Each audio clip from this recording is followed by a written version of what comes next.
5071.43 കോടി രൂപ സംസ്ഥാന സർക്കാർ കൊടുക്കുന്ന പദ്ധതി വിഹിതത്തിൽ നിന്ന് തദ്ദേശ സ്ഥാപനങ്ങൾ വിനിയോഗിച്ചതാണ്. കൂട്ടത്തിൽ ഒരു കാര്യം കൂടി നമ്മൾ ഓർമ്മിക്കണം, ഇന്ത്യയിൽ ഏറ്റവും ഉയർന്ന പദ്ധതി വിഹിതം തദ്ദേശ സ്ഥാപനങ്ങൾക്ക് കൊടുക്കുന്നതും കേരളമാണ്. ഈ വർഷം ഈ കടുത്ത സാമ്പത്തിക പരിമിതികൾക്കിടയിലും കഴിഞ്ഞ വർഷത്തേതിനേക്കാൾ 0.50% വർദ്ധിപ്പിച്ച് 28.09% പ്ലാൻ ഫണ്ട് നൽകിയിട്ടുണ്ട്. ധനകാര്യ കമ്മീഷന്റെ ശുപാർശയനുസരിച്ച് ഓരോ വർഷവും 0.50% വീതം തദ്ദേശ സ്ഥാപനങ്ങൾക്ക് വർദ്ധിപ്പിക്കുകയാണ്. കേന്ദ്ര സർക്കാർ തദ്ദേശ സ്ഥാപനങ്ങൾക്ക് ഫിനാൻസ് കമ്മീഷൻ ശുപാർശ ചെയ്ത പ്രകാരമുള്ള തുക ഇപ്പോഴും നൽകിയിട്ടില്ല. മാർച്ച് ഇന്ന് 15-ാം തീയതിയാണ്. സാമ്പത്തിക വർഷം അവസാനിക്കാൻ 16 ദിവസമേ ഉള്ളൂ. 15-ാം ധനകാര്യ കമ്മീഷൻ ശുപാർശ ചെയ്ത തദ്ദേശ സ്ഥാപനങ്ങൾക്കുള്ള തുക ഇപ്പോഴും നൽകിയിട്ടില്ല. ആകെ 735 കോടി രൂപയാണ് നൽകിയിട്ടുള്ളത്. 1909 കോടി രൂപ കിട്ടേണ്ടത്.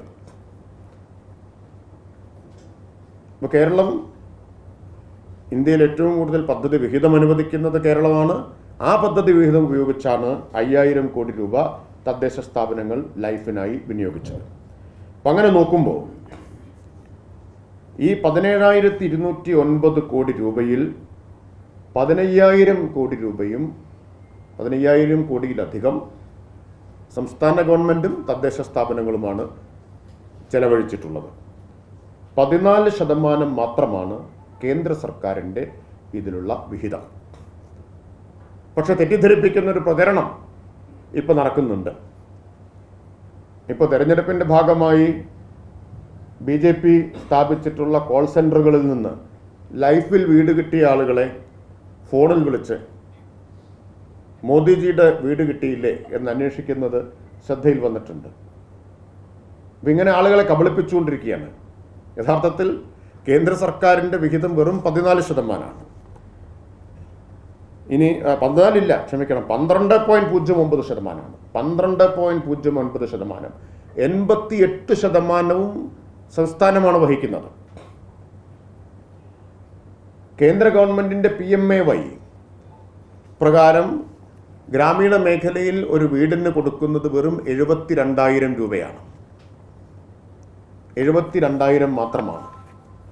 കേരളം കൊടുക്കുന്നത് ഞാൻ നേരത്തെ പറഞ്ഞു 4 ലക്ഷമാണ് എന്ന്. മാത്രമല്ല PMAY ഗ്രാമീൺ പദ്ധതിയിൽ കേരളത്തിന് 2021-22 ശേഷം പിന്നെ ഒരു വീട് പോലും അനുവദിച്ചിട്ടില്ല കേന്ദ്രം. അവസാനം കേരളത്തിന് കിട്ടിയത് 21-22 വർഷത്തിലാണ്.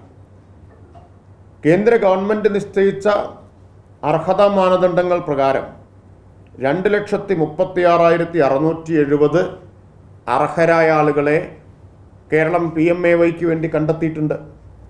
അതിൽ ആകെ അനുവദിച്ചത് 35,190 വീടാണ്.